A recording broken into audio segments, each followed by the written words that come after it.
There's a simple but really powerful metaphor of the garden and the fence, and it gets right to the heart of a huge question we all face. In our lives, in our faith, what is it that we're really spending all our time and energy on? Think about it. We all build fences, right? We have our rules, our routines, our traditions, and we build them for good reasons, to protect something we really value. But what happens when the fence itself becomes the main thing? When all our energy goes into making sure the outside looks perfect, while the actual garden inside is, well, kind of full of weeds. This isn't some new idea. It was at the very center of a really tense showdown almost 2,000 years ago. You had these major religious leaders travel all the way from Jerusalem just to confront Jesus. And the issue that sparked this whole big conflict sounds almost silly to us. His disciples were eating a meal without doing a special hand-washing ritual first. Now, of course, our modern brains immediately go to hygiene. We're thinking about germs, right? But that had nothing to do with it. The real issue was about something they called ritual purity. It was about breaking a very long and detailed list of man-made rules, something they called the tradition of the elders. And right there, that's where the whole garden and fence metaphor just clicks into place. For these leaders, the tradition, the fence, had become absolutely everything. They had it polished to a mirror shine. But Jesus basically argued that in their obsession with that fence, they totally lost sight of what it was supposed to be protecting in the first place: the beautiful, messy, and way more important garden of the human heart. So Jesus doesn't just defend his friends, he actually goes on the offensive. He points out that their focus on the fence wasn't just a simple distraction, it was actually doing real damage to the garden. He just comes right out and says it. He tells them they have a fundamental problem with their priorities. They're letting go of what God actually commanded so they can hold on even tighter to their own traditions. And he lays out this really dangerous 4-step spiral of how this happens. It's a slippery slope. First, you start teaching your own ideas like they came directly from God. Then you start to ignore God's actual law whenever it gets in the way of your tradition. The next step is you get kind of clever about it, finding ways to sidestep God's commands to protect your rules. And before you know it, your tradition has pretty much canceled out God's word entirely. And Jesus gives this jaw-dropping, real-world example. He brings up Corban. See, God's law, one of the big 10 commandments, says to honor your parents, which included taking care of them when they got old. But a tradition had popped up where a person could just declare their money or property Corban, a gift for God. This created a perfect religious loophole. They could turn to their parents who were in need and say, "Oh, sorry, can't help you. The money I would have given you is dedicated to God." It was a way to look super holy while breaking a foundational command from God. So after exposing all that, Jesus calls the crowd over.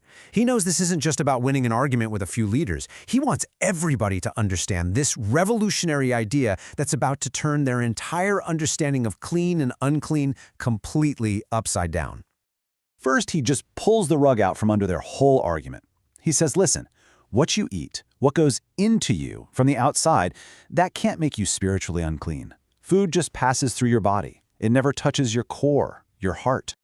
And then comes the big one, the revolutionary idea. Real spiritual dirtiness, real corruption. It doesn't come from the outside in, it comes from the inside out. It's what starts inside a person's heart and then flows out of them that shows you who they really are. It's such a powerful picture, isn't it? Imagine a fountain. If the water way down at the source is bitter, you can build the most gorgeous polished stone basin around it, but the water that comes out is always going to be bitter. Polishing the outside does nothing to fix the source. And Jesus doesn't just leave it there as some vague idea. He gets really specific. He basically opens the door to the human heart and gives everyone a look at the inventory inside.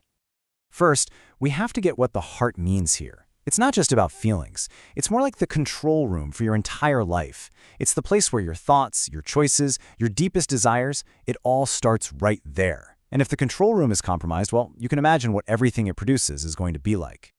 So Jesus gives this very specific, kind of sobering list of what comes out of that untended garden. It all starts with evil thoughts, the little seeds for everything else. And then it grows into actions and attitudes that just destroy relationships and community: greed, malice, deceit, envy, slander, arrogance. These, Jesus says, are the things that truly make a person unclean. Now, it's so easy to read a list like that and think of other people, right? The bad guys.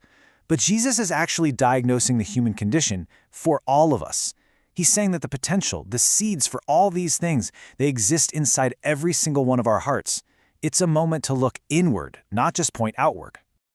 Okay, so if the problem is on the inside, in the heart, then what's the solution?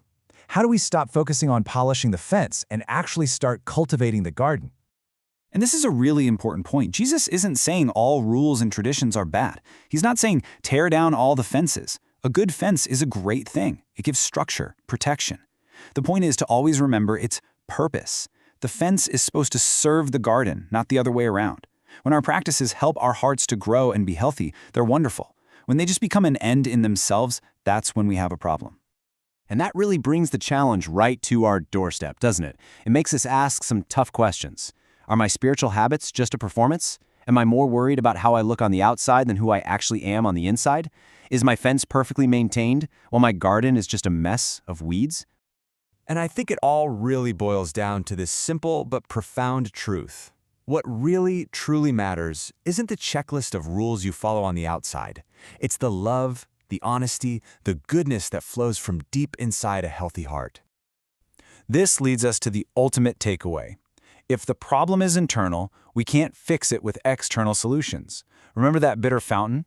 You can't make the water sweet just by scrubbing the stones. The only way for real change to happen is from the inside out, to ask God to come in and wash the source clean. So I'll leave you with this to think about. What's one fence in your life? It could be anything, a religious duty, a personal habit, maybe even a good thing that's just become an obsession. What's that one thing that's getting all your attention and maybe distracting you from the harder but much more important work of cultivating the garden of your heart?